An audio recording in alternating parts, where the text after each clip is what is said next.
fears. Eight-legged creatures crawling all over your skin. Maybe you fear the water, haunted by the mere thoughts of drowning. Gasping for breath as you're under the water, waiting and begging for your life. Maybe you're superstitious. Does the number 13 send a chill down your pathetic spine? Or maybe you fear long, drawn-out vocabulary. Perhaps you have a crippling case. Hang on. Am I reading this right? Oh my god, no way! No way!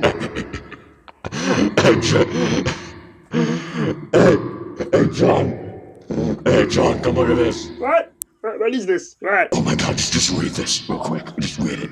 Hippopotamonstrosaurophobia. What the heck is that? That's a fear of long words.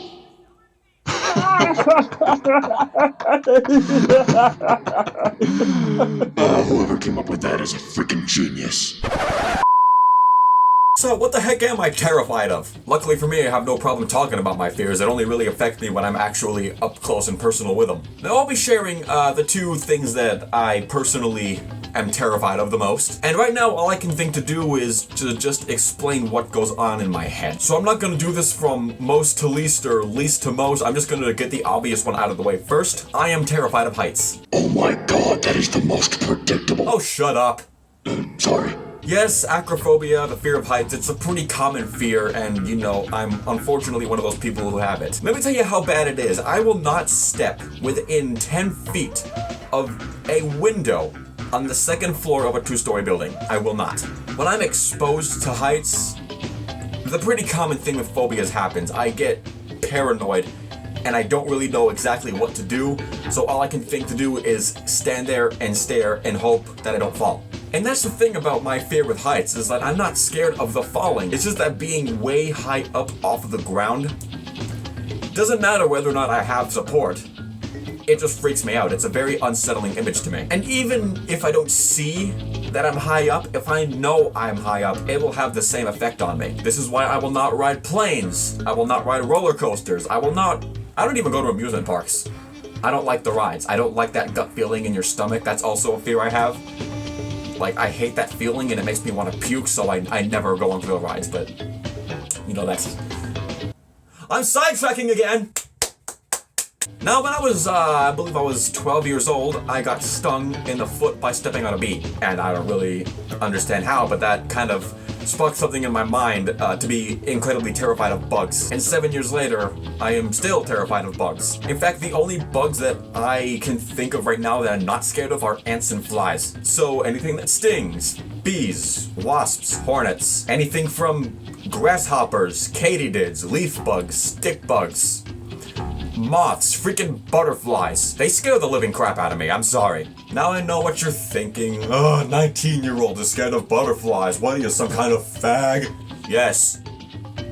And I don't even know why this instance sparked such a fear in my head. I mean, my best guess is that, you know, with my autism, I was much more... I had the mind of maybe a 5-6-year-old when I was 12. That's really my best explanation, or that I can think of, for the fact that getting stung by a bee sparked an ongoing phobia for bugs. Heck, to this day, like, if I'm taking a walk outside and if, like, a dragonfly or a moth starts coming my way, the same thing happens with my fear of heights. I freeze, and I have no idea what to do, so I just find myself standing there and hoping that thing doesn't land on me. So there you have it, ladies and germs. This actually was a pretty tricky one to do, but I'm confident. I still wanted to, you know, put in some humor and let my voice box go to work and my voice acting stuff. So that's why I did those voices in the beginning right there. I thought it was a pretty good addition. Now, if you'll excuse me, I'm gonna go back to bed and dream about falling.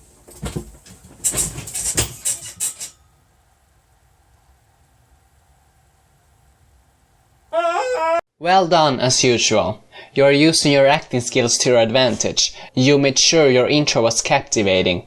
I had some trouble hearing you at some parts of it, but I could hear 90% of it, so it wasn't a huge issue. And well, this makes me wonder if I have autism too, because I also have a phobia of butterflies.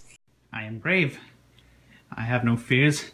I have no phobias, by the gods! Hello there. Let's start this off by getting rid of a bit of the cheesiness and talk about fears. Now, right off the bat, I don't really have any phobias, although I am a bit afraid of the dark. I'm working on it. I'm sure everyone is a little bit afraid of the dark. Who knows what could be lurking in there?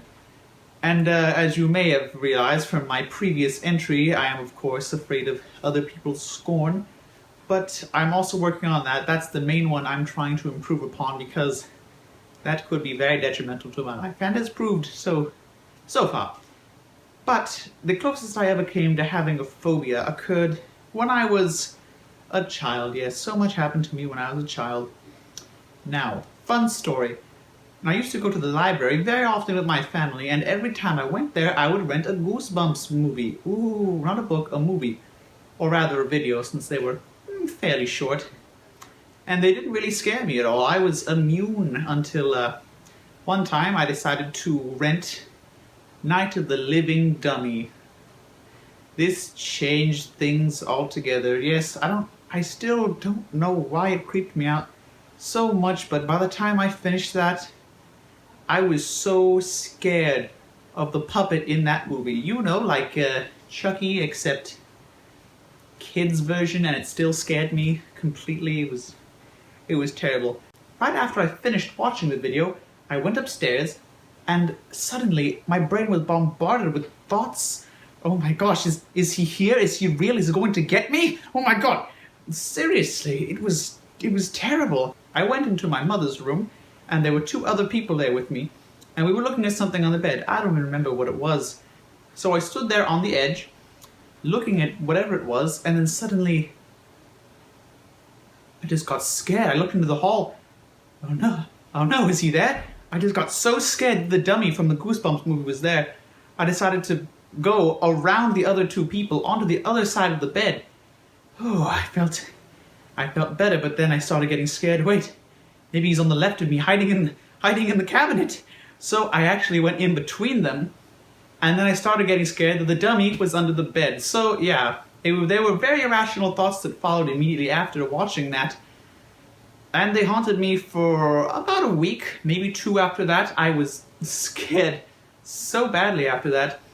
And then they weaned down, but I always remained slightly scared for the next few years. Rather recently, actually, I started watching real horror movies, and my biggest achievement was watching Dead Silence. It's like Night of the Living Dummy, but actually really scary, supposedly at least. I'm happy to say that it didn't really scare me. Yes, it's weird how Goosebumps scared me so much. But now a real horror movie with blood and gore and jump scares doesn't really scare me that much. I like to think I evolved. But yes, that was my biggest fear that I've ever had. Other than that, I don't really have anything I've ever been super afraid of. But I will say I am just a tiny bit afraid of so many things. Heights, I'm not super scared of them, but it gives me the creeps a little bit looking over cliffs and whatnot. Just, ooh. And sometimes spiders a little bit, you know, the usual things. No abnormal fears or anything, but I do have a very vivid imagination, and like what happened with the Goosebumps movie, the main thing that affects me from horror movies is, although I'm not scared pretty much at all while I watch them, afterwards, the following night, it'll be hard for me to sleep because, like I did when I was a child, I'd be scared that there are creatures from the movie in real life, some terrible thing that happened in the movie is going to get me, but ugh. That stuff sucks, really. Horror games, though, I can play no problem for some reason, which is good because I quite like those. Ooh, Doom's coming out next year. So, thank you very much for watching and listening to me rant about my strange and abnormal fears. And don't be afraid of monsters, they don't really exist. Alright, now let's go monster hunting. The beginning was genius. The rest, not so much. I did ask you to get rid of the cheesiness, and you sure did listen, but I didn't ask you to get rid of your whole personality, and I think you took it way too far. The rest sounded more like a lecture than a video that is supposed to exude personality. At this point of the competition, that's what I need from you guys. This video was not very fun to watch, I'm afraid. I understand it can be hard to understand what I want, but I think you should try to find a balance between trying too hard and not trying at all. Hello everybody. Now, my room is getting continuously messier and messier because I'm packing up. I'm entering my finals week, so I'm getting everything packed, and yeah. So the theme of this video is supposed to be fears. Now, I've got some pretty big ones, but I'm not going to probably include those because they're pretty deep down and I really don't want everybody to know them. But I'm gonna go with the stuff that's, on the next rung down. So, I, as a scientist, have this very big thing about seeing progress of the human race and seeing where we go as a species and how much we can help and hopefully not harm the planet we're on and the species that live with us on the planet Earth. And that's just a precursor to my fear. Now, I'm religious and I believe in an afterlife. However, I also obviously don't know what that afterlife is like. I don't know if it's going to be ghosts on Earth. I don't know if it's, some higher place elsewhere. I don't know anything about it. And first of all, that scares the shit out of me, is that I just don't know. I mean, I believe it exists, but I have no idea what it's like. And that alone scares the hell out of me. And, sorry, talking about it always gets me kind of frazzled. Now, I don't know if something my mom has relayed to me is one of her belief is that possibly we shed our body, obviously, and we become just energy. We become the embodiment of love, so to speak, and we are just one being. And we lose all individuality. We become this one being of just love. And I mean, that's great, but sorry. That just the fact that I don't know really, really scares me.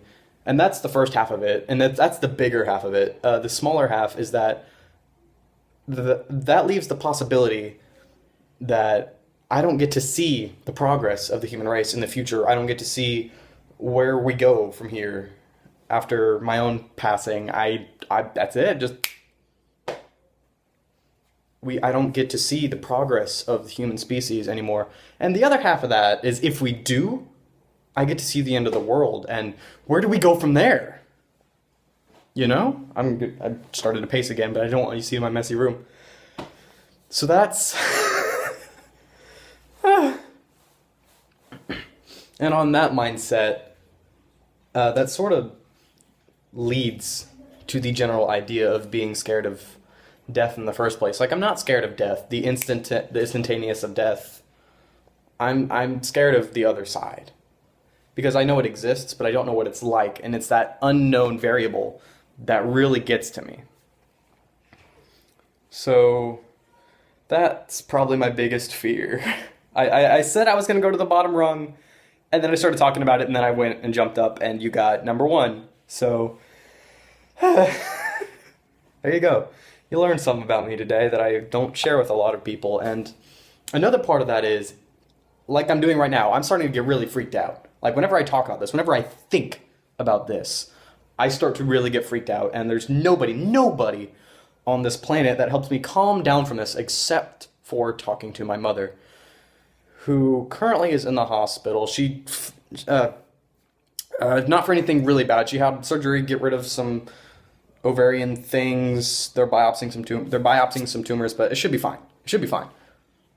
So I'm getting freaked out, and I don't think I'll have anybody that I trust to talk about this to figure that out. And on the other end of that, now I'm going to do this quickly because I'm running out of time. When I date somebody, I plan on that being a long-term thing. I don't just date for, shits and giggles. So in the eventuality that Liz and I may get married, that's going to suck. Because, it's going to be beautiful, but it's going to suck in the fact that she is not religious. Because after Mom dies, I won't have anybody to talk to about this. And that just scares me as well, because I have nobody to help me calm down from this except for my mom. And when she's gone, there's nobody. There's nobody that can help. So the future is just frightening to me, and that's why I hate my birthday, and I hate anything that reminds me of the future. I'm graduating in one goddamn semester. So just, and I'm out of time, and that is everything I had to say. So thank you for watching. I'll post this as a vlog. So thank you for watching me, my magical self, and I'll see you next time. Bye. Yeah, religion can be a very scary thing, which is one of the many ugly sides of it. If all else fails, the internet is always a good place to find people who share your beliefs. Just a tip. My main criticism of this video is this. Don't start a video off by saying what you won't say. It's like walking up to someone and say, I have a big secret, but I'm not telling you. I mean, it's just unnecessary because it leaves question marks. Instead, you should have never brought it up in the first place. Just pretend you didn't think of it and move on. Your pace could have been better in this video also. You start off kind of slow, take many pauses, and in the end you are just racing through the words. One good thing about this is that I can tell this is improvised, which makes sure this is genuine. The bad side of it is that uneven tempo makes the video seem rushed in the end. Maybe you should try to use keywords in the future to see if that improves your problem, because I think you have made much better entries in the past, especially for episode 2. I don't think you are putting as much effort into your videos as the others do at this point. I do like your authenticity, and I like that you listened to the criticism from last episode regarding the camera movements. Thanks for watching. See you soon with the results.